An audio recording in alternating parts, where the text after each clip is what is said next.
nuestra última parte de esta sesión.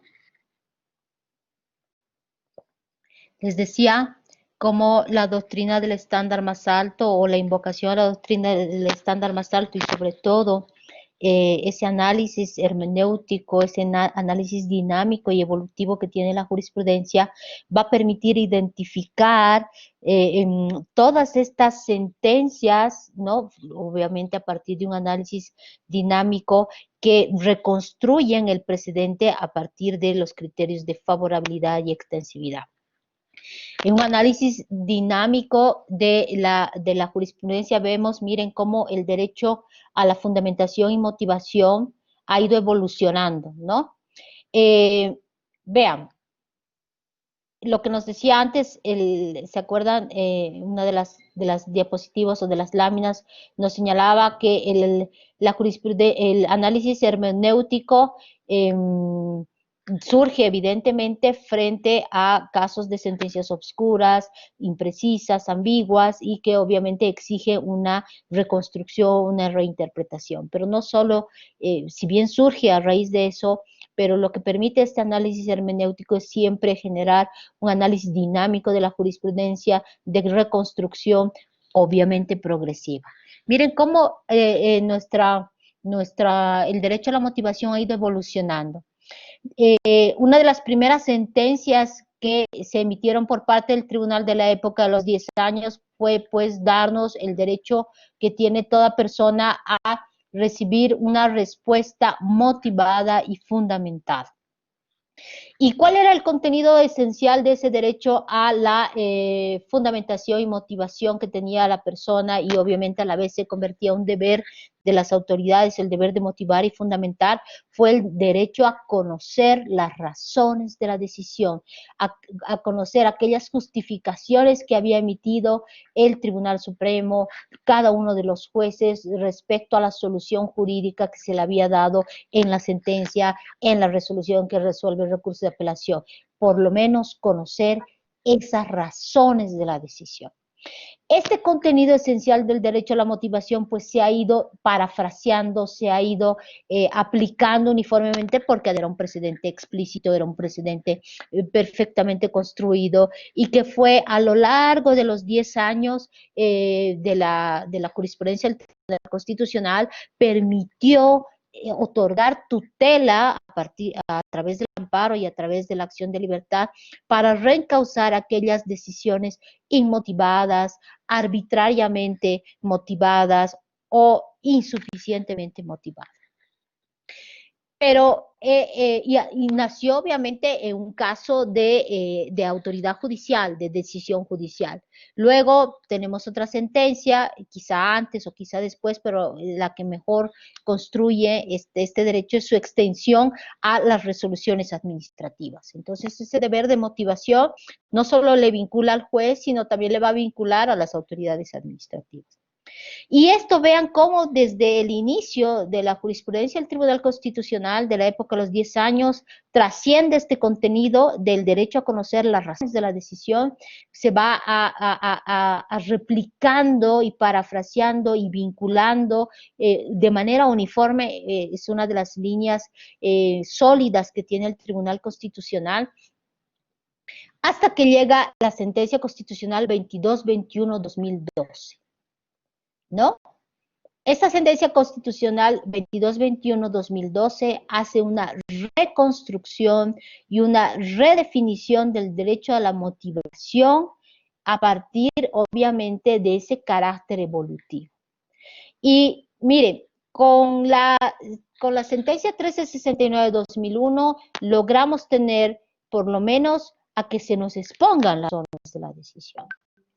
Pero la sentencia constitucional 2221 va mucho más allá y exige no solo razones, porque para argumentar, ustedes muy bien saben, se pueden poner cualquier razón, se pueden poner argumentos restrictivos, como se pueden poner argumentos extensivos, o sea, formalmente hablando, el juez cumplía con explicitar las razones que fundaba mi decisión para conceder la medida cautelar, para restringirla o para cualquier situación, para resolver el problema que se le había planteado.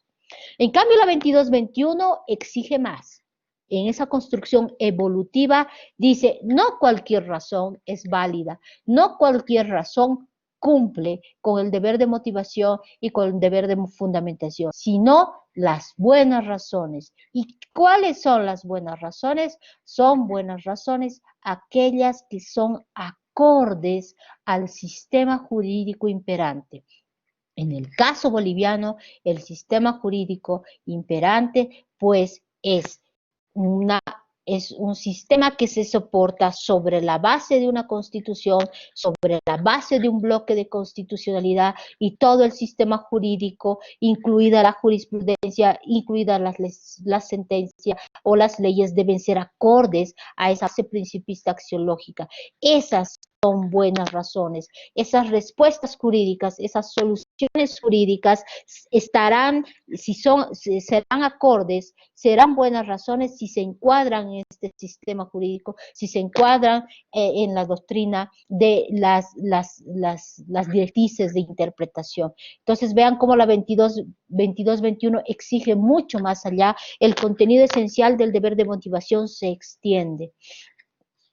Ahora bien, la 2221 es una sentencia importantísima que obviamente la conoce, pero que además, ¿qué hace? Grafica, determina los tipos de motivación arbitraria, insuficientemente arbitraria y sin motivación. Explica cuáles son los tres tipos en los que se puede incurrir en una decisión arbitraria o insuficientemente motivada o sin motivación. Entonces, esta es una sentencia muy importante que ha ampliado el contenido esencial del deber de motivación. Y como el precedente constitucional va creciendo, va a ir aumentando siempre, porque los derechos siempre tienen que crecer, son bolas de nieve, o sea, si las queremos graficar, ¿no? Discúlpenme el símil, pero son bolas de nieve que van a ir creciendo, o sea, las bolas de nieve a medida que avanzan van creciendo. Eso es lo mismo, lo que pasa con los derechos fundamentales, tienen que ir creciendo. Y luego de esta sentencia tenemos otro precedente constitucional muy posterior, pero también de carácter progresivo, que introduce el carácter de la relevancia constitucional. Ahora yo quisiera darles a ustedes el antecedente del cómo se construye esta sentencia constitucional. Lamentablemente la aplicación formal, veíamos, ¿no? ¿Cuál es la concepción formal y cuál es la concepción hermenéutica de la jurisprudencia? La concepción formal del derecho a la motivación entendía que basta que no esté motivada o insuficientemente motivada y ya se anulaba el proceso. Y estamos viendo casos donde se anulan procesos, ¿no? De años. Su compañero nos acaba de comentar un caso en ese muy neurálgico que señalaba que se anuló el proceso y seguramente tal vez se anuló por falta de motivación o fundamentación, no sé cuáles son las razones.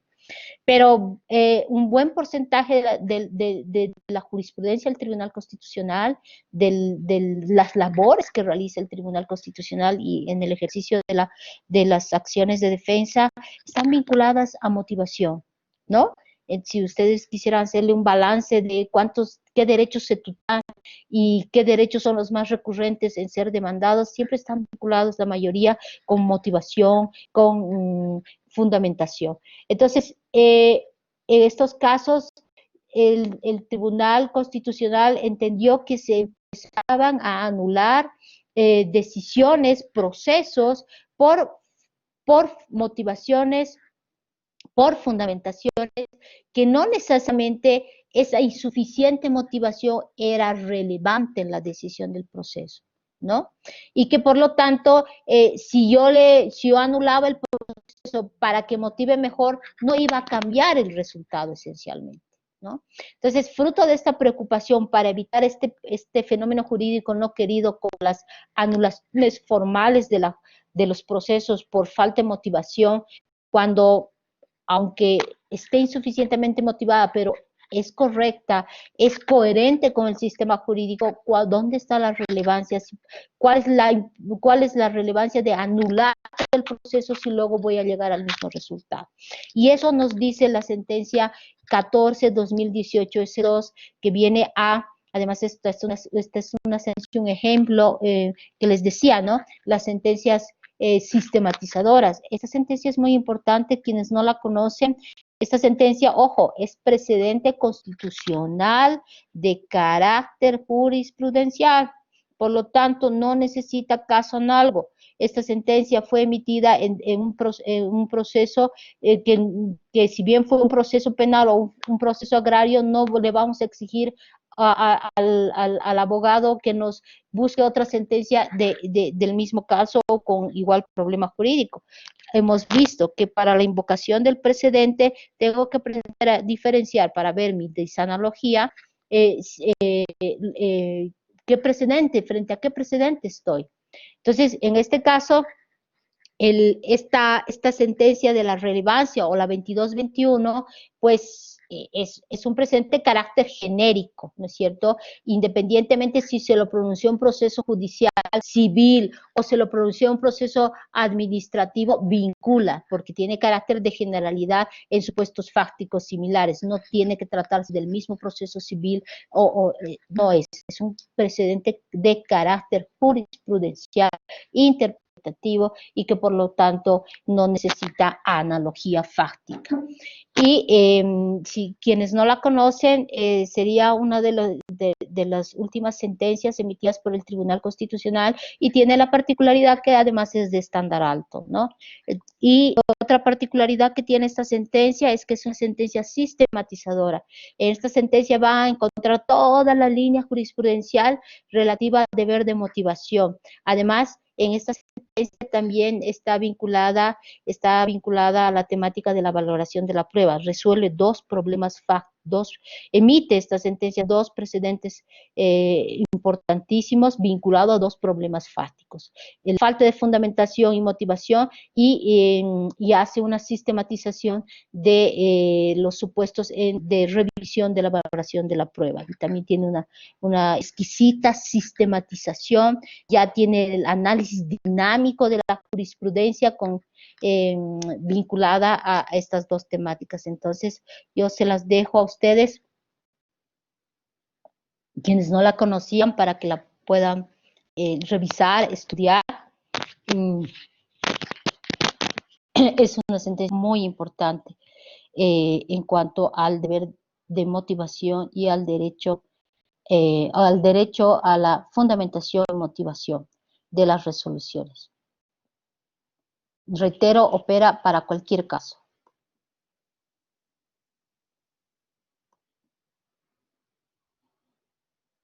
Ahora bien, ya para ir cerrando, ¿no? La funcionalidad y los efectos que tiene la doctrina del estándar más alto son muchas, ¿no? La invocación del precedente a partir de la doctrina del estándar más alto, las podríamos ir agrupando, ir ya sistematizando. Esencialmente tiene una funcionalidad de permitir precisar, definir, redefinir continuamente el contenido esencial de los derechos fundamentales. Porque en la doctrina del estándar jurisprudencial más alto nos dice que los derechos siempre van a ir creciendo, entonces siempre además se van a ir redefiniendo a la luz obviamente de los sujetos intervinientes, va a tener redefiniciones, complementaciones continuamente, entonces precisiones, ¿no? Y a partir de la doctrina del estándar más alto, pues el contenido esencial de los derechos fundamentales se redefinen, se precisan, se reinterpretan constantemente, delimitando a través del intérprete constitucional todos estos perfiles, en este caso, ¿no? El Tribunal Constitucional tiene la última labor en este escenario, aunque no es el único, ¿no? Es el último en sede internacional, pero obviamente ya en sede externa, pues tenemos los tribunales internacionales. Además, no nos olvidemos que para la identificación de la doctrina del estándar jurisprudencial más alto, no necesariamente tenemos que ubicar únicamente en la jurisprudencia constitucional. El estándar más alto puede estar contenida en la jurisprudencia constitucional, como también puede estar contenida en las decisiones del sistema interamericano, del sistema universal. Eso es lo lindo que se ha ido construyendo con la última sentencia vinculada al más alto, que es la sentencia 19 quebrado 2018 S2. Todas estas sentencias que les estoy hablando del estándar más alto se las mandé yo en dossier. Ahí tienen ese dossier de jurisprudencia vinculada al presidente. Y evidentemente de esta sentencia se rescata esto, ¿no? Toda esta funcionalidad.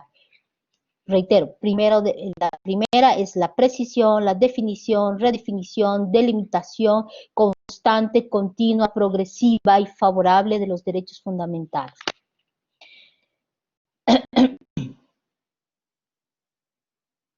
Ahora, ejemplos de redefinición constante y continua de los derechos fundamentales hay muchísimos.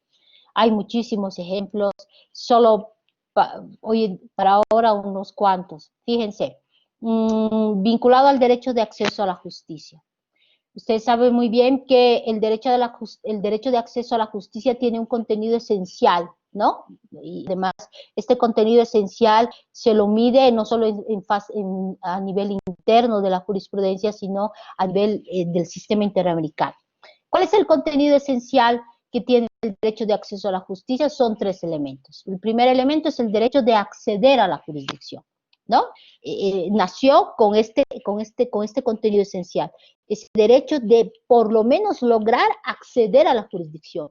Lograr de que formalismos rigurosos me impiden acceder a la jurisdicción. Entonces, ahí se creó el derecho de acceso a la justicia para evitar precisamente que esos formalismos, esos criterios de, por ejemplo, que antes había, ¿no? Bueno, un montón de criterios formalistas que impiden el acceso a la jurisdicción, de las famosas, en el caso, por ejemplo, de la justicia constitucional, de las fotocopias legalizadas, el caso de, si no me puso bien la suma, por lo tanto, me denegaban el petitorio o el memorial, y un montón de formalismos, si no presentaba en papel sellado, y si no identificaba el derecho. Hay unos casos paradigmáticos así, ya no de groseros en justicia constitucional, del formalismo a ultranza, que un ejemplo de ellos es que se denegó la tutela porque no se identificó el artículo donde estaba precisado el derecho fundamental. No me invento.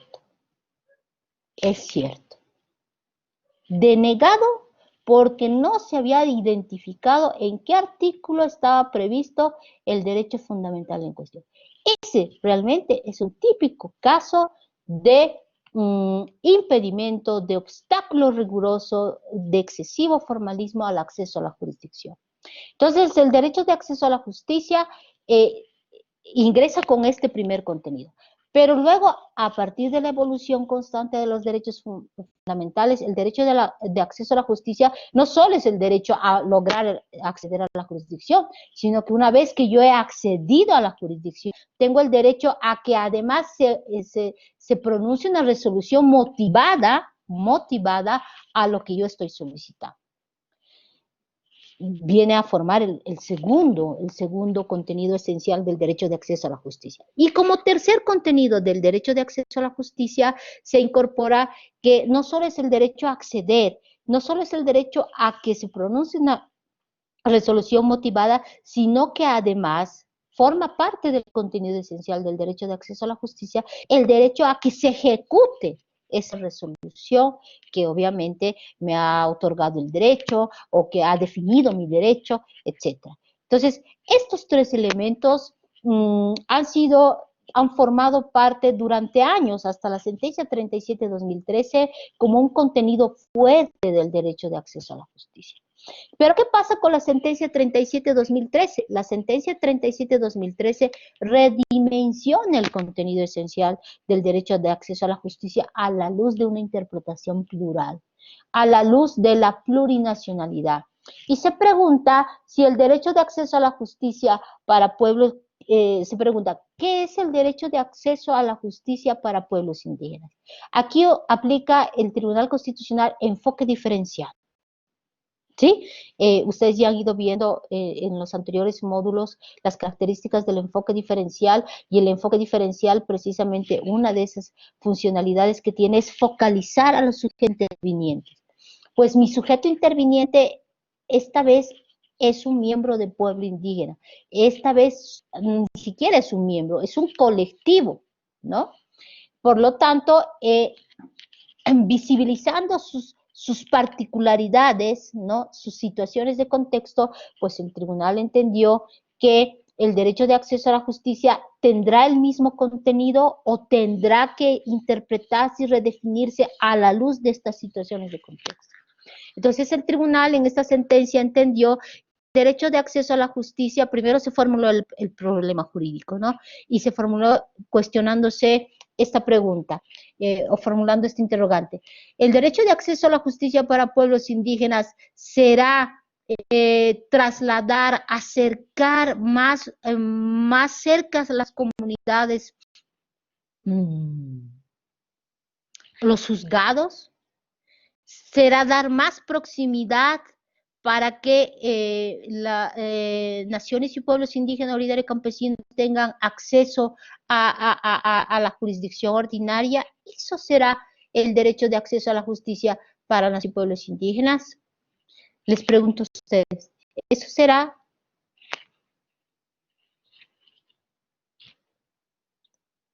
Acercar más los asientos judiciales para que pueblos indígenas puedan contar con la jurisdicción, no tengan que caminar leguas y días para llegar a un asiento judicial.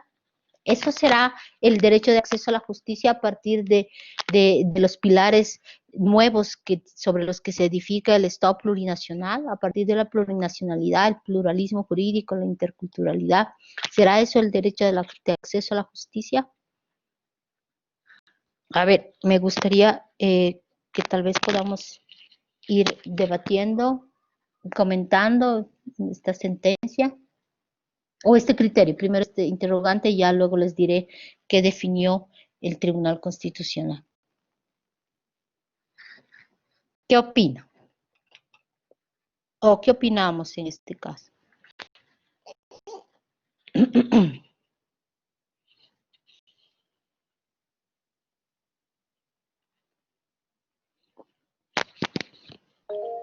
Dígame, doctor.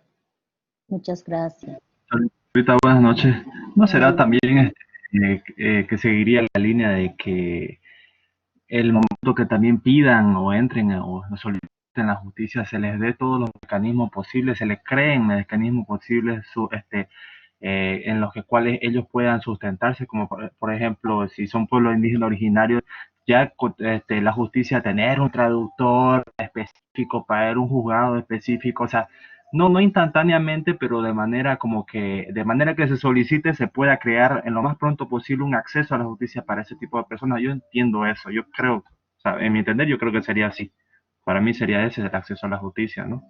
Perfecto, doctor. Usted muy bien complementa, ¿no? El derecho a que, primero, a entender, ¿no? A que se le entienda, a comprender, cuando, por Exacto. ejemplo, va a ser sometido a la jurisdicción ordinaria. Perfecto. Tiene usted mucha razón, porque ahí hay una barrera tremenda, ¿no? Inclusive con no manejar el mismo idioma y todo eso. Eso es muy importante lo que usted señala, doctor.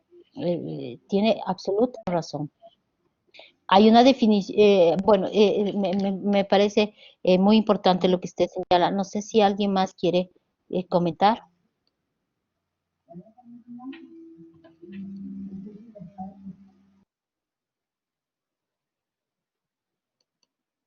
Aparte de eso, ¿no? O sea, es muy importante lo que señaló su compañero.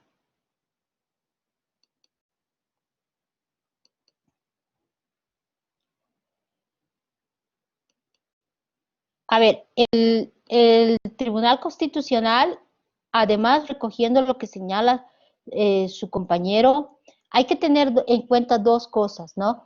El derecho de acceso a la justicia se dimensiona cuando estamos frente a pueblos indígenas a partir de dos dimensiones, ¿no? Una, en cuanto a va a ser sometido un miembro del pueblo indígena a la jurisdicción ordinaria, que ahí sería ese carácter enriquecido que señala su compañero. Y el Tribunal Constitucional en esta sentencia abordó el derecho colectivo que tienen naciones y pueblos indígenas. El derecho de acceso a la justicia, pues, entendió el tribunal, no será aproximar los asientos judiciales, porque lo que ellos tienen es el derecho a ejercer sus sistemas jurídicos. Por lo tanto, el derecho de acceso a la justicia para pueblos indígenas será ese derecho de ellos de poder acceder a sus sistemas jurídicos, de poder aplicar esos sistemas jurídicos a partir de esta lógica colectiva de naciones y pueblos indígenas. A partir de la lógica individual de miembros de pueblos indígenas, pues muy bien señala su compañero, un ejemplo de eso es por lo menos a ir contextualizando las situaciones de discriminación, las particularidades que tiene, por ejemplo, un miembro de pueblo indígena cuando va a ser sometido a la jurisdicción ordinaria, pues es importante fortalecer mínimamente que se conozca la magnitud por ejemplo, si es que ha cometido un delito, que además él pueda entender el derecho a partir de intérpretes, inclusive, ¿por qué no lograr lo que nuestra Constitución nos reclama y además establece un mandato que es el derecho a ser juzgado en el idioma, ¿no? Entonces, es muy importante lo que señala.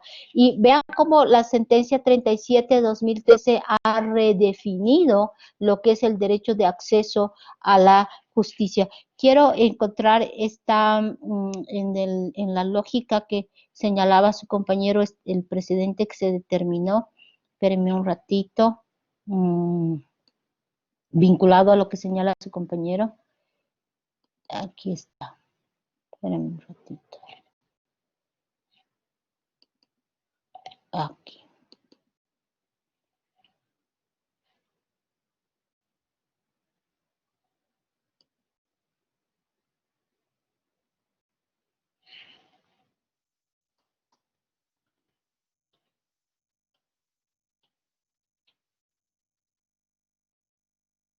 Mire, aquí nos señala lo siguiente.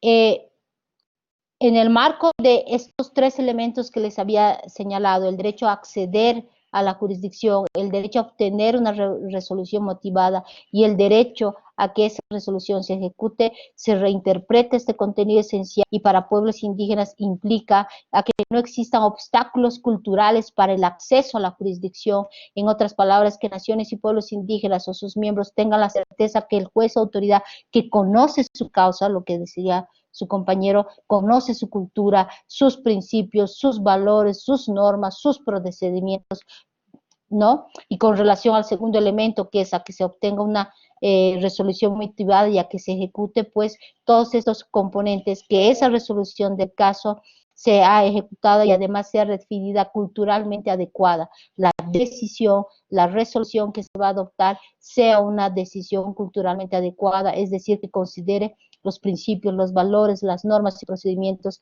que tienen naciones y pueblos indígenas.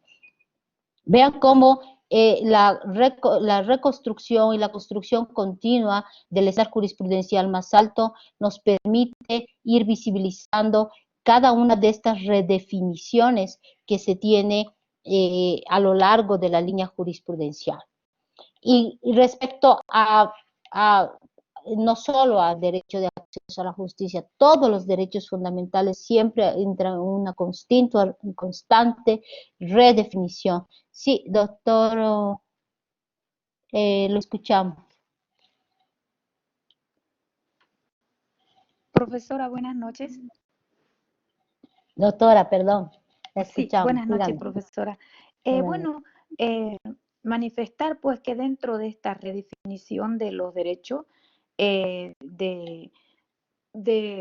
de los pueblos indígenas, entendiéndose como colectivos que están considerados no solamente por nuestra jurisprudencia constitucional, que está basada en los derechos internacionales y en las conquistas internacionales que los pueblos indígenas como colectivo de mayor vulnerabilidad están obteniendo, porque este derecho al acceso de la justicia no solamente se debe de entender cuando un miembro de estos colectivos está ya sea como denunciado o que cuando va a denunciar también, cuando va a denunciar un derecho o una situación o un hecho, ¿no? Ahí está, y se debe tener en cuenta que los operadores de justicia, ya sea tanto del Ministerio Público como las autoridades jurisdiccionales, deben de tener una formación integral, y creo que estas maestrías son las oportunas y las pertinentes para que podamos conocer y poder valorar a cada ser humano conforme a lo que nos establece la ley, sin distinción, no porque sean gente humilde, campesino o indígena, que no se le va a hacer caso, no se le va a escuchar. Así es que este derecho a la igualdad nace también de la misma formación, del mismo perfil que tiene esta autoridad que administra justicia, ya sea como Ministerio Público o como autoridad jurisdiccional. Esta igualdad también equivale a que la autoridad que ejerce la justicia debe de reconocer de que todos tenemos el igual derecho y valor sin ninguna diferencia. Esa opinión quería dar. Perfecto, doctora. Exactamente, y usted complementa evidentemente este otro contenido esencial que se ha desarrollado a partir del concepto de igualdad, ¿no? Y son los típicos derechos reinterpretados, redimensionados a la luz del enclave cultural, el enclave de la interpretación plural. Y, estimado doctor, usted señala algo muy importante, ¿no? Y le agradezco su participación en cuanto al rol de los jueces y los vocales en escenarios de interculturalidad, de interlegalidad. Conocer al otro, ¿no? Es muy importante tener en cuenta este aspecto. ¿Cómo voy a resolver un problema jurídico si estoy precisamente frente a naciones y pueblos indígenas? Eso es lo que nos permite y nos exige el enfoque diferencial. Visibilizar al sujeto interviniente. Ojo, aquí yo estoy frente a un miembro o al colectivo en sí de pueblo indígena. Entonces, ahí es muy importante lo que señala la doctora en cuanto al conocer al otro. ¿Y cómo conozco al otro? ¿Cómo le doy esa participación? Pues miren cómo las buenas prácticas y el mismo protocolo, nosotros tenemos un protocolo de juzgamiento con enfoque intercultural para pueblos indígenas que en muchas partes no se lo aplica, o sea, en muchas partes de Bolivia. No sé cómo estará en Santa Cruz. Pero el mismo protocolo, ¿no? Señala lo que la misma Constitución nos habla, el diálogo directo entre naciones y pueblos indígenas, porque ellos son sujetos de derecho. Y además que son los nuevos sujetos políticos de derecho. Entonces, aquí lo que se establece son relacionamientos de procesos dialógicos directos, ¿no? Y aquí viene la labor muy importante de los jueces de entrar en contacto directo para conocer esas diferentes visiones, esos diferentes pensamientos, esas diferentes formas de organización, de pensar, de sentir, de concebir el mundo, que son diversos, ¿no? Diversos. Entonces, ese relacionamiento continuo proviene de metodologías que tienen que nacer de prácticas judiciales, de buenas prácticas judiciales. Lamentablemente nuestro legislador, al parecer, no cree en la plurinacionalidad porque ha ido emitiendo leyes que están desmantelando la plurinacionalidad. Si bien, claro, me refiero directamente a la ley de deslinde, que es un ejemplo de desmantelamiento de ley de desmantelamiento de la plurinacionalidad, donde borra o quiere borrar el enfoque, la dimensión del pluralismo jurídico de tipo igualitario. Entonces, frente a eso, pues la actuación crítica de los jueces, pues es vincularse directamente a la Constitución y adoptar estas buenas prácticas de diálogos directos con naciones y pueblos indígenas para razonar, para entender y comprender en mejor forma el derecho al momento, como señalaba muy bien la doctora, su compañera, al momento de si es que ellos son demandantes, si es que ellos son los demandados, va a depender de las diferentes formas en que hay estos cuestionamientos, estas relaciones de interlegalidad. Dígame, doctor, levantó la mano. La escuchamos. ¿La doctora? Sí, la escuchamos, doctor. Doctora, a partir de los paradigmas del vivir bien y entendiendo de que la nueva Constitución Política del Estado recoge con enfoques diferentes, Estimado doctor, lo los último enfoques diferenciados en el ámbito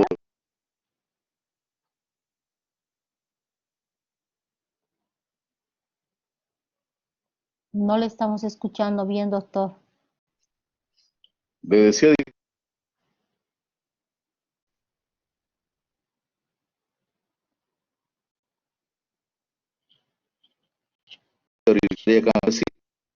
es un medio que constituye, digamos, un derecho reforzado de protección que tienen los indígenas originarios campesinos, ¿no? Ahora, el cuestionamiento que yo tengo desde el punto de vista, si se quiere, hasta gramatical, es ¿en qué momento el indígena originario campesino deja de ser sujeto de ese derecho de enfoque diferenciado con protección reforzada a partir de lo que significa el principio de la movilidad social? A partir del principio de la movilidad social, doctor. ¿A partir de qué principio? Me decía, no lo he escuchado bien. Porque hoy yo puedo ser campesino, originario.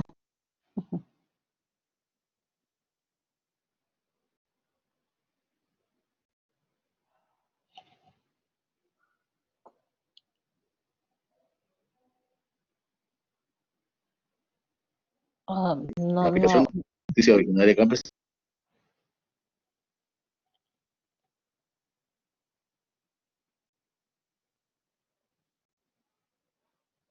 no le estoy escuchando bien, está entrecortado. No sé si les está pasando a los demás. Sí, no se está escuchando bien, profe, está entrecortado. Sí, está entrecortado, estimado doctor. Le pediríamos que nos vuelva a plantear. Sí, no le hemos escuchado bien.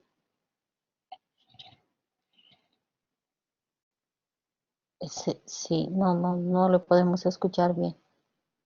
Se corta.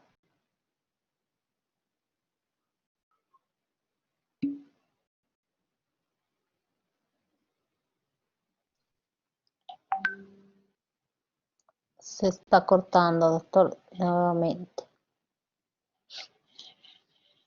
Tiene la condición de origen.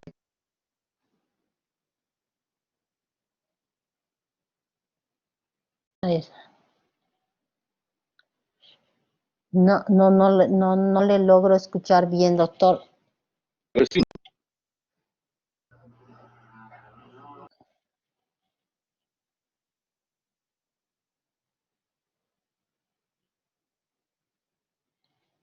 No sé si es mi servidor o, pero no. Me parece que es su internet, pero no es de él, ¿no? Estimado doctor, yo la verdad es que creo que varios no le estamos pudiendo escuchar. Y tal vez no nos se escucha, podría. doctora, no se escucha nada, doctora. No se escucha, ¿no? Tal vez nos pudiera exponer, estimado doctor, en el Ok, chat. lo que pasa es que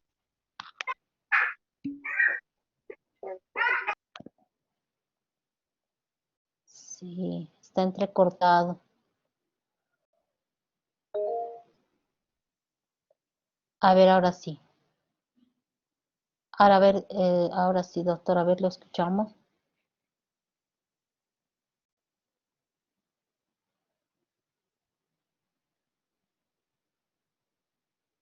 No, no lo escuchamos. Doctor, tal vez si nos expone la pregunta en el chat, yo lo puedo identificar. La verdad es que no lo hemos podido escuchar bien. Ha estado entrecortado.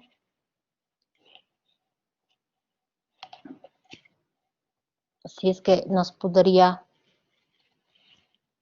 exponer su comentario en el chat, tal vez así podemos leerlo.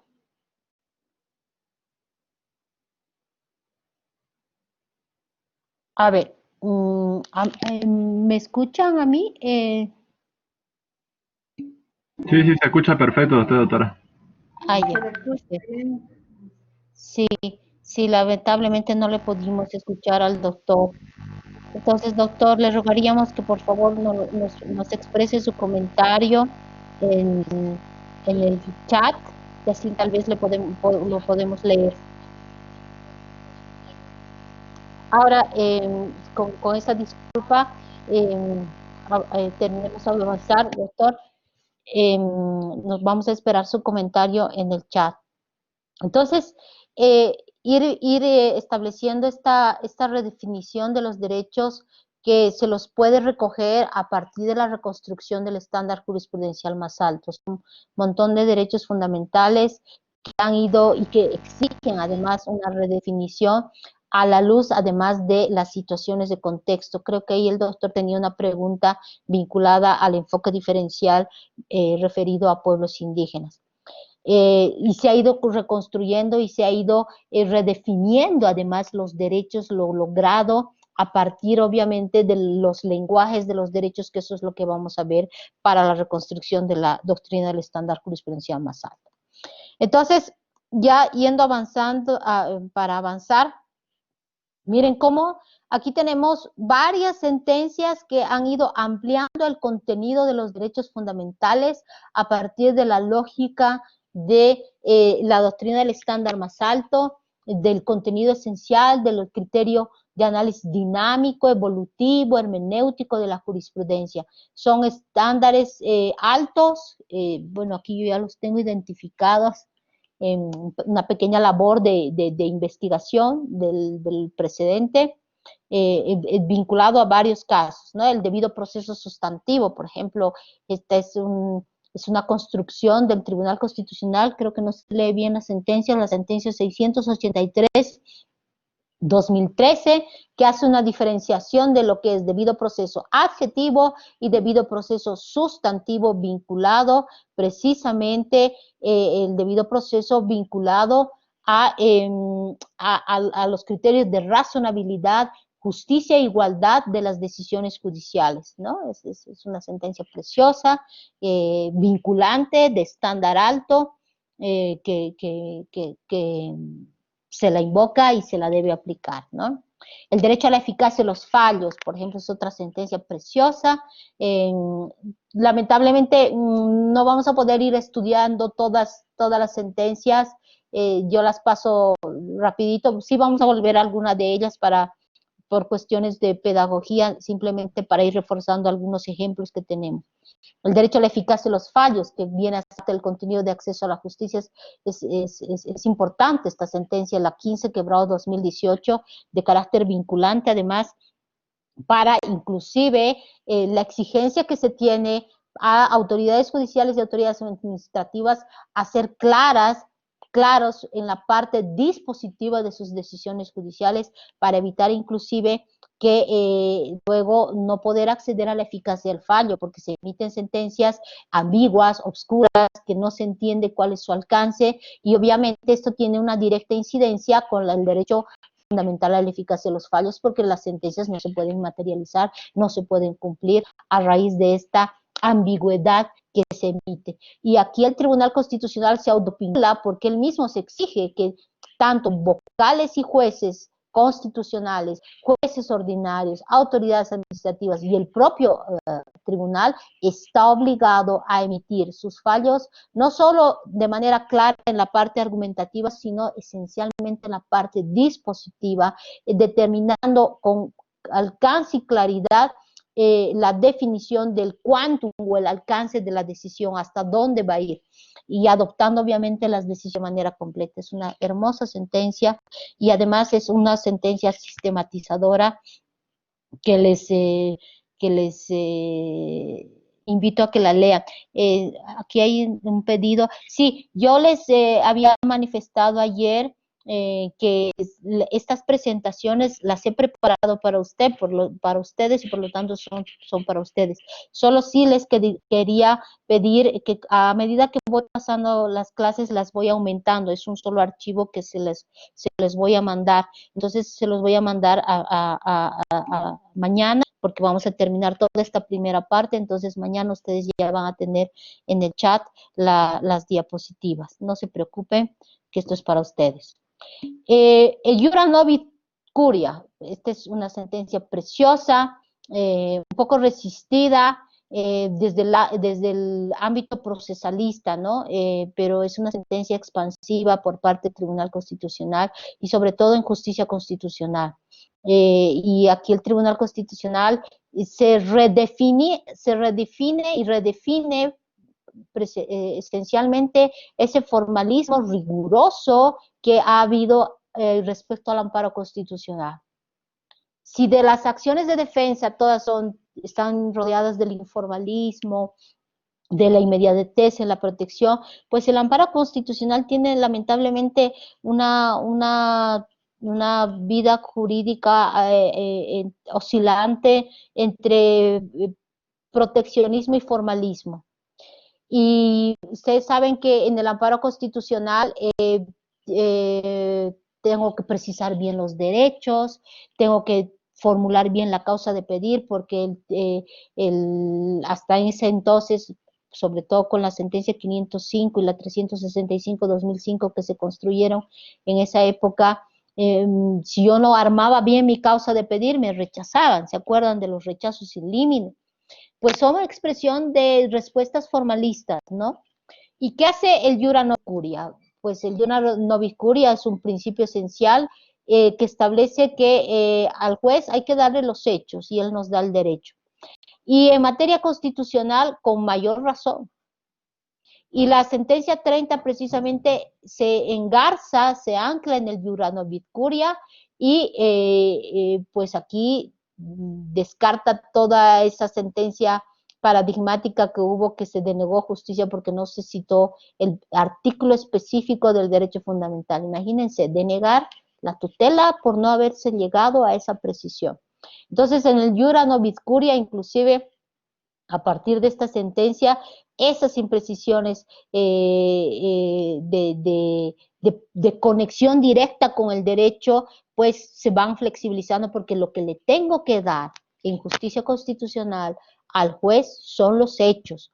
Obviamente con esto no estoy queriendo decir para los abogados que estamos presentes aquí que desde mañana presenten amparos incompletos, sin argumentación jurídica para nada. Simplemente que el juez constitucional, el Tribunal de Garantías y el propio Tribunal Constitucional ya no podrá denegar tutela porque no hay una exquisita argumentación y precisión entre la identificación del acto lesivo con el derecho fundamental, pues si del contenido se entiende, hay esa lectura, pues precisamente será válido. Inclusive a partir de esta sentencia se pueden tutelar otros derechos fundamentales aunque no fueran demandados. Esta es una sentencia muy importante. ¿Qué más nos dice esta sentencia? Nos establece que rigorismos formales no podrán estar por encima del derecho fundamental lesionado, ¿no? Y que hay fases además, ¿no? Hay una fase de admisibilidad en el amparo y evidentemente en esa fase de admisibilidad, si yo quiero depurar bien esa demanda, pues si tengo una demanda imprecisa, pues en etapa de admisibilidad yo tendré que reconducir y tendré que pedir que se precise, pero no ya en la audiencia, no ya en Tribunal Constitucional en sede de etapa de revisión, decir que el tribunal va a revocar la concesión porque no le precisaron bien los derechos.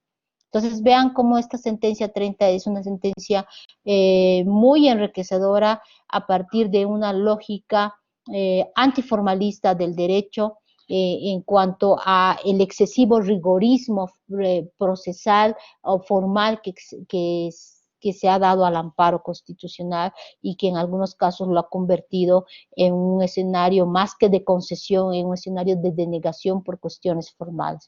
Me gustaría que la lean también, establece los pasos, los momentos en los cuales se debe exigir determinadas cargas, ¿no?, argumentativas.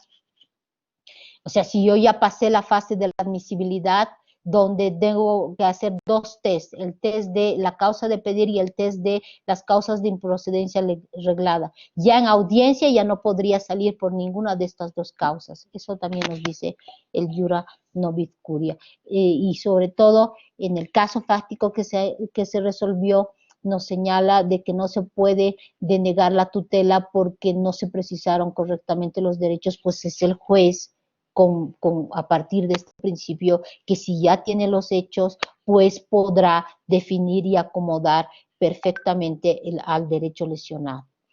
Esto obviamente cuando hay un derecho lesionado, porque si no hay derecho lesionado, pues no estará obligado el juez a hacer esto. Pero es una sentencia importantísima. Y esta que a mí me encanta, siempre la invoco, esta sentencia, la prevalencia del derecho sustantivo respecto al formal, es un típico ejemplo de interpretación progresiva, ¿no? Les estoy poniendo la sentencia fundante.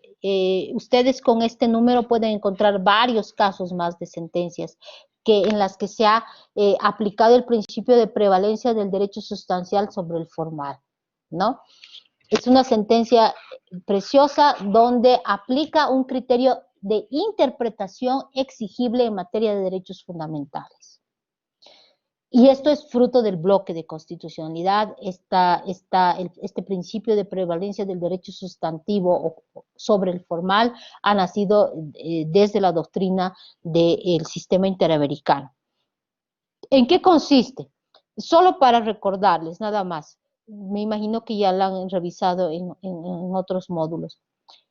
Solo para recordarles. ¿Qué pasa cuando yo tengo colisionando, ¿no?, un principio de carácter procesal frente a un derecho fundamental lesionado? ¿No? Hay una colisión. Y un principio de carácter procesal, pues hay un montón, ¿no? Por ejemplo, la cosa juzgada, la caducidad en el amparo constitucional, la famosa subsidiariedad, ¿no? Son principios de carácter procesal. Entonces, este principio de prevalencia del derecho sustancial sobre el formal entiende que cuando hay colisión de estos derechos o de estos principios, de un principio de carácter procesal que se convierte en obstáculo para conceder o para analizar en el fondo la lesión de un derecho fundamental, entonces, cuando hay esto, ¿qué prevalece? ¿El principio de carácter procesal o prevalece el derecho sustantivo en cuestión? Y lo que dice este principio es que cuando estamos frente a este escenario de colisión, siempre va a prevalecer el derecho sustantivo a efectos de lograr un mínimo de justicia material. ¿Cómo se entiende este principio? Con el ejemplo que permitió, con el caso fáctico que permitió crear este precedente constitucional. No sé si todos lo conocen, este principio de prevalencia del derecho sustancial sobre el formal, para que no sea reiterativa, y por ahí ya lo conocen, y bueno, yo estoy incidiendo en algo que ustedes ya conocen. Si se acuerdan, tal vez se acuerden del caso, es un caso de remate de inmueble por $500. Es un caso verídico. ¿Lo conocen? Para que les cuente desde el caso práctico y así se va a entender en mejor forma cómo se aplica el precedente, o claro, el precedente que establece la prevalencia del derecho sustantivo sobre el formal. Ustedes me dicen, se me va a terminar la batería.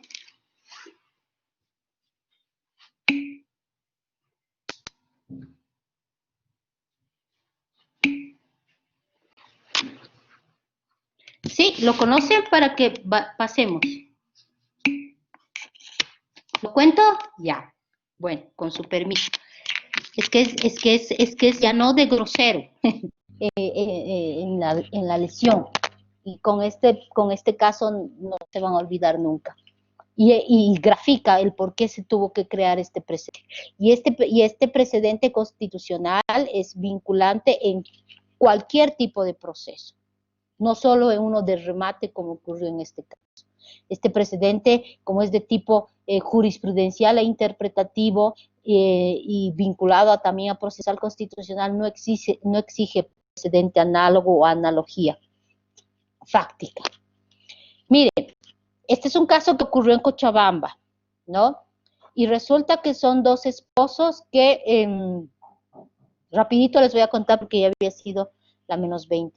Resulta que son dos esposos que son sometidos a un proceso ejecutivo, ¿ya? Y lo paradigmático de este caso es de que son sometidos a un proceso ejecutivo por una deuda de $500. Por razones absolutamente extrañas, se llega en ese proceso ejecutivo por deuda de $500. No estoy exagerando, revisen la sentencia. Por razones que son inexplicables, llega a pierden estos esposos, llegan a etapa de remate del bien inmueble. Es más, en el caso se había logrado pagar $200 de la deuda de 500. Pero ¿qué era lo más neurálgico? Lo más neurálgico era que si hay jueces civilistas o que están en el ejercicio en materia civil, por favor me van a corregir, hay un instituto jurídico que establece que si yo tengo bienes, tengo que atacar, varios bienes tengo que atacar al menor, o sea, al más pequeño, o sea, dependiendo de la deuda, ¿no es cierto?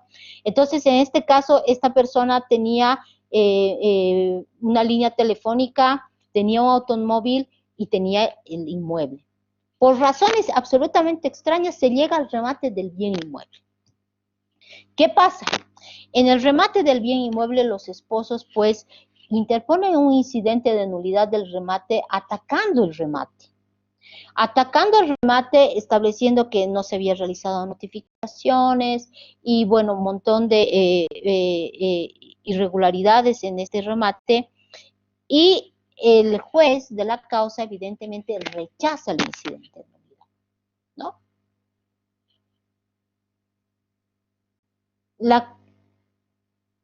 Ahí, ¿qué operaba? Pues operaba la apelación.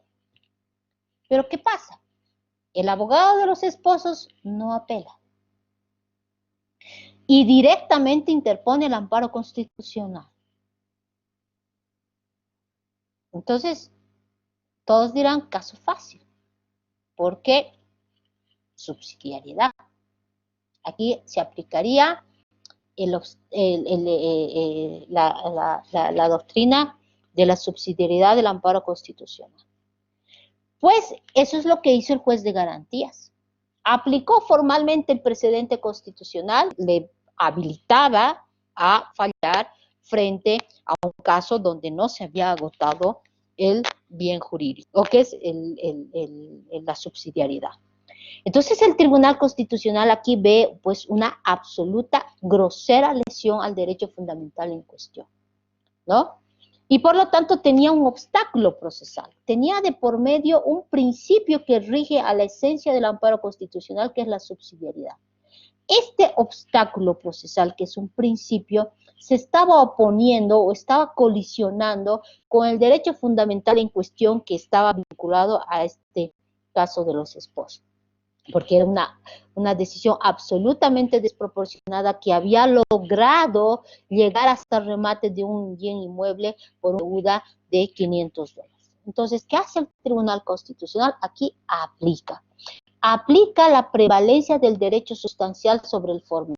Tenemos un precedente, o que es un principio de carácter procesal, frente a un derecho sustantivo. Por lo tanto, en este escenario de colisión, para generar, no es para cuando me convenga o nada, para generar un mínimo de justicia, ¿no?, de restablecimiento y restitución del derecho fundamental, en estos casos siempre va a prevalecer el derecho sustantivo, al revés, siempre va a prevalecer el derecho sustantivo sobre el formal. Y aquí el Tribunal Constitucional estableció de manera excepcional que la subsidiariedad tenía que laxarse, tenía que ceder para generar un mínimo de justicia material frente a este caso de grosera lesión a los derechos fundamentales en cuestión. Ese es el primer caso en el cual se crea la prevalencia del derecho sustancial sobre el formal. Hay un montón de donde se ha aplicado este precedente vinculante. Dígame, doctor. Doctora, entonces cualquier abogado podría plantear, ya que esta es una sentencia de carácter jurisprudencial, si no necesitando un caso análogo, podría plantear un abogado y eliminar la subsidiariedad para proteger el derecho en vez de irse por la vía procesal ordinaria. Es buena pregunta. Estoy dando una herramienta. No, claro, hay que tener siempre continuo, doctor. Fíjense, este precedente evidentemente no sirve para saltarse el agotamiento previo, ¿no? Porque vamos a poder encontrarnos frente a casos donde no hay lesión de derechos fundamentales. Este precedente solo aplica, ¿no?, cuando hay lesión. Aquí ha habido lesión, esta lesión es palpable, ¿no es cierto? Es una grosera lesión. Entonces, el Tribunal Constitucional, este precedente, obviamente lo maneja con pinzas, o sea, no está diciendo de que, no, para saltarme la subsidiariedad, me olvidé agotar el recurso de apelación, no apelé, no revoqué, no interpuse jerárquico, no, me valgo de este precedente. Si no hay lesión grosera como esta, les van a denegar. Yo les soy sincero, o sea, va a pasar eso, ¿no? Pero si yo estoy frente a una grosera lesión y lo que tengo es un obstáculo procesal que es esa barrera procesal que me está impidiendo, ¿no?, otorgar, generar justicia material, pues va a ceder. Entonces, no la apliquemos erróneamente y generemos más que concesión de negación, porque aquí si hay vocales constitucionales, no sé si hay vocales constitucionales, me imagino que ellos van a manejar prudentemente el precedente constitucional, ¿no? Ahora, lo importante en este caso es tener graficada la idea de que yo tengo aquí un obstáculo procesal, no necesariamente va a ser la subsidiariedad, inclusive, doctor, yo le doy otra sentencia más, donde se ha flexibilizado la caducidad para generar prevalencia del derecho sustancial sobre el formal.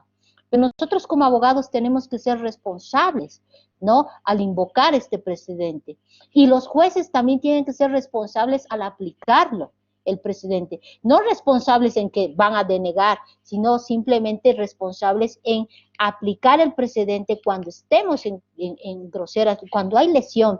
Si hay lesión de derechos fundamentales, estimados participantes, todos los obstáculos procesales, todos los rigorismos procesales siempre tienen que laxarse. Siempre, siempre. ¿Por qué? Porque al final, ¿qué es lo que queremos todos? Tanto jueces como abogados. ¿Qué es lo que queremos? Un mínimo de justicia material. El formalismo, ¿qué hace? El formalismo lo que hace es invisibilizar. Es que usted no me argumentó. Es que usted no me apeló. Y eso le decimos inclusive sin mirarnos, sin quitarnos la venda a grupos de prioritaria atención. Entonces, es eso lo que está diciendo el Tribunal Constitucional. Si usted está frente a estos escenarios de colisión, donde lo único que le impide es una sentencia o es un carácter de procesal, pues, y lo que va a lograr usted es restablecer el derecho, la restitutio integrarum, la justicia, pues, ¿qué tiene que prevalecer? ¿El principio procesal o el derecho fundamental groseramente lesionado? Es eso ese es el contexto de esta sentencia. No, ya le doy, doctora, la mano ahorita. Esto quisiera que se contextualice. Por eso les cuento el caso, por eso les cuento el problema jurídico. Díganos, doctora. Le escuchamos. Hola, buenas noches. Ah, perdón, doctor. Perdón, disculpe. Alberto Cayetano Borda Segerer. Ya, Yo soy juez, dígame, juez doctor. civil del Tribunal Departamental de Santa Cruz. Y hay otros jueces civiles seguramente, encuentro excelente su explicación al respecto de este tema. La verdad que sorprende porque normalmente uno espera como juez civil que el Tribunal Constitucional, a partir de la entrada en vigencia del nuevo Código Procesal Civil del año 2013, que entró en vigencia el 6 de febrero del 2016, el Tribunal Constitucional, así también como el Tribunal Supremo, ya vaya tomando partido de las problemáticas de aplicación de este nuevo código, así como usted habló del derecho comparado, de la doctrina, de los principios que estamos aprendiendo, del derecho y control convencional, del control constitucional. Y realmente los jueces nosotros tenemos ya que pensar distinto, ponernos a cambiar incluso hasta de mentalidad como jueces. Y creo interesante, digamos, porque en realidad usted dijo lo cierto hace rato, que el legislador no cubre todas las expectativas de la ciudadanía, ¿no es verdad? A través de la codificación y de las leyes. Y eso es obvio porque nuestro Código Procesal Civil, de hecho, que tiene problemas de aplicación, tiene lagunas jurídicas por montones, así como lo tienen también los otros países. El Código Uruguayo, que es la fuente, el modelo, digamos, nuestro, ya ha tenido una reforma desde en el año 2013, justamente cuando nosotros promulgamos nuestro código, y luego de 24 años de vigencia de su código del año 89. Vivieron por ese tiempo un sinnúmero de problemáticas de aplicación que ellos analizaron a través de academia, de análisis técnico, y reformularon casi el 80%, 90% de su Código General del Proceso Uruguayo. Es importante lo que usted señala porque en realidad, si nos ponemos a pensar en el parámetro de apreciación y de aplicación de los derechos sustanciales versus los derechos o el derecho formal, en el código o en el derecho procesal civil existen también principios que se denominan principios específicos del procedimiento, y es preciso también aplicarlos porque, por ejemplo, en materia de procesos ejecutivos existe un principio fundamental que es el equilibrio, y ese equilibrio está entre la máxima satisfacción del acreedor versus el mínimo daño del deudor. Exacto. Y eso se repercute en la aplicación de las medidas cautelares. Y ahí se puede observar también subprincipios de las medidas cautelares como lo son la idoneidad, la instrumentalidad, y en ese sentido el juez tiene que ser cuidadoso en aplicar una medida cautelar, ya sea en la vía de ejecución o en la vía ordinaria. Limitar las actuaciones y pretensiones de las partes para evitar daños futuros y que van a ser sumamente graves en lo sucesivo.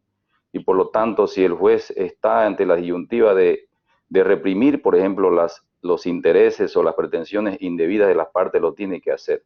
Esa sería mi apreciación, distinguida doctora, y agradecerles y felicitarla por toda la explicación excelente que usted ha hecho desde el día de ayer hasta hoy día, que realmente nos deja pasmado y nos hace mucho bien y seguramente nos va a mejorar como en nuestra tarea como jueces. Muchas gracias, doctora.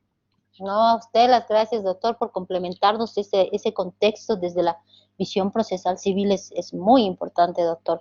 Muchísimas gracias más bien a usted. Creo que levantaba la mano otro doctor.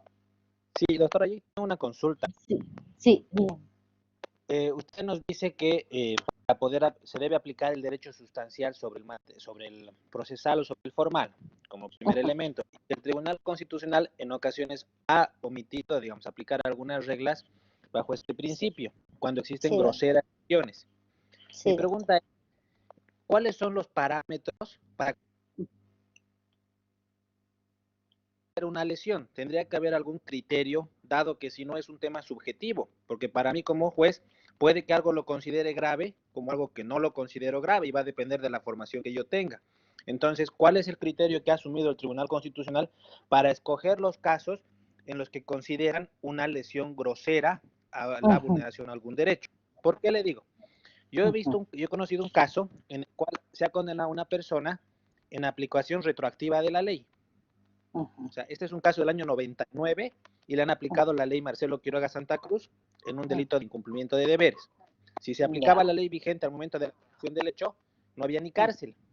Pero al haberle aplicado la ley reformada, ya la señora tuvo que cumplir una condena y es de una mujer. Bajo los mismos fundamentos que usted nos ha contado, esta señora es condenada con la ley, es condenada en primera instancia, en apelación le aplican la pena nueva de la ley 004. Cuando tenía que recurrir de casación, el abogado se confunde con los plazos, recurre fuera de plazo, va a Sucre y Sucre obviamente declara inadmisible por estar fuera de plazo.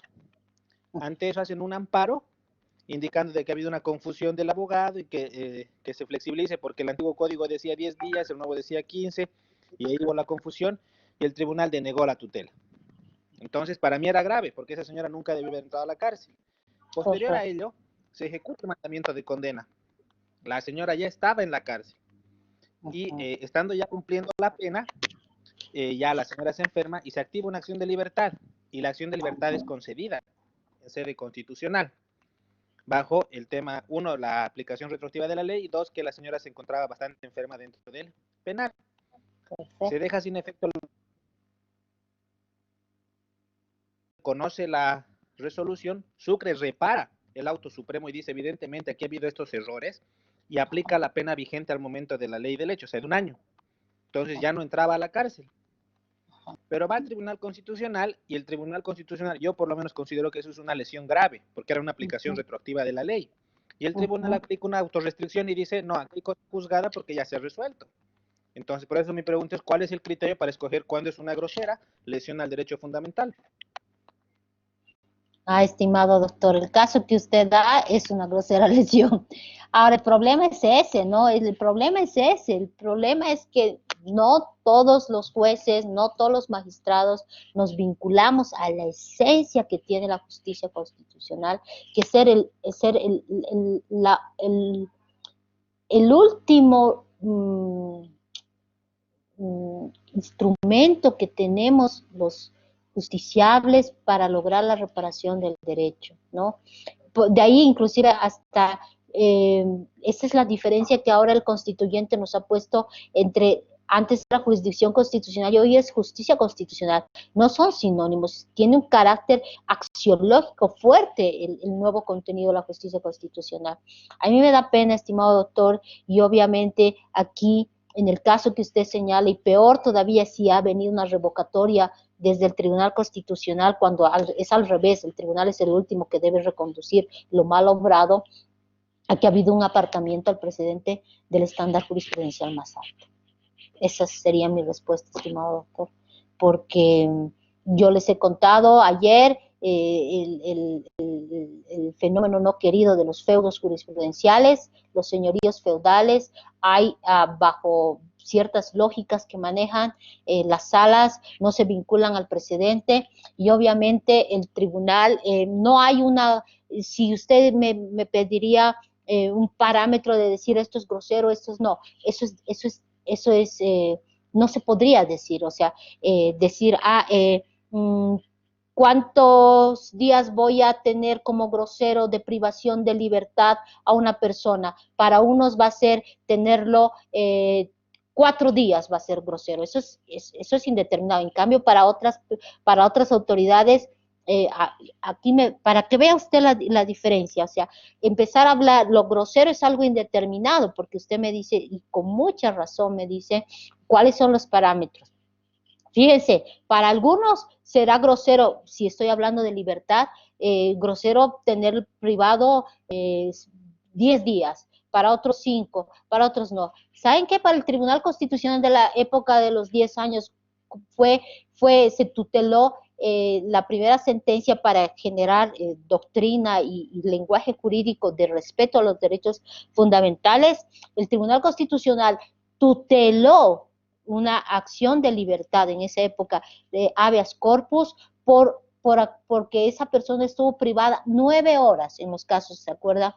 Cuando se privaba de libertad, había 8 horas y si te pasabas las 8 horas ya se tutelaba. El Tribunal Constitucional tuteló por 9 horas y lo paradigmático de la respuesta de la autoridad demandada decía, pero si solo han sido 9 horas, solo nos hemos pasado 1 hora, o sea, eso más uno ve, ¿no? Al revisar el acta de audiencia, y ahí el tribunal dijo, 1 hora ya me lesionas, ya, 1 hora ya está fuera de la ley, y por lo tanto 1 hora ya es ilegal. Entonces, esa medición va a depender del caso. Ahora, para otros jueces no será suficiente, será muy poco 1 hora, ¿no? Entonces, es cierto lo que usted señala, y a mí me apena que este caso no se lo haya restablecido, no se lo haya reconducido, y me apena mucho que inclusive la revocatoria haya sido formalista por parte del Tribunal Constitucional. Cada caso es diferente verlo. Ahora, yo sí le doy otros ejemplos donde no hay lesión, ¿no? Y que aún así hay algunos abogados que activan, o sea, pues nadie lo puede negar, los jueces nos podrían contar un montón de casos donde se activa innecesariamente la justicia constitucional sabiendo de que no hay. Pero otros sí, o sea, otros sí. Y cuando estamos frente a estos casos como el suyo o como el que les he contado y un montón de casos, pues ahí las formas, eso es lo que se quiere, que las formas se flexibilicen, porque lo que queremos es justicia material, no formal, material, que el último lugar donde nosotros vamos a querer que se nos repare, se nos restituya, se nos restablezca, es pues la justicia constitucional, si en la ordinaria no se restableció.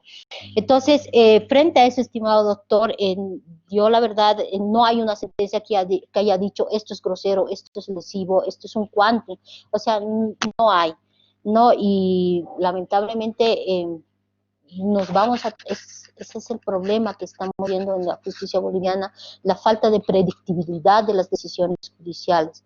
Es un fenómeno jurídico no querido que está pasando, que se está abundando por falta de vinculación al precedente, ¿no?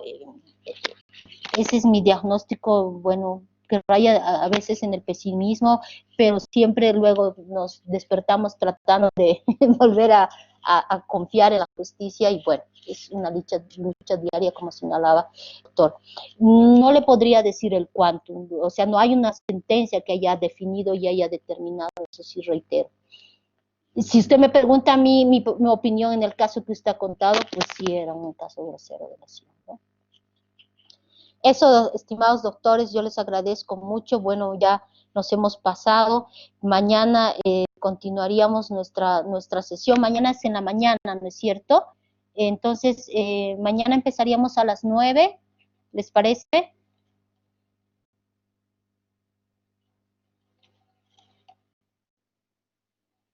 ¿O a qué hora está la sesión programada? No sé si está el doctor. Sí, buenas noches, doctora. Buenas noches, doctor. ¿9 está bien? ¿O más antes hay que empezar? No sé.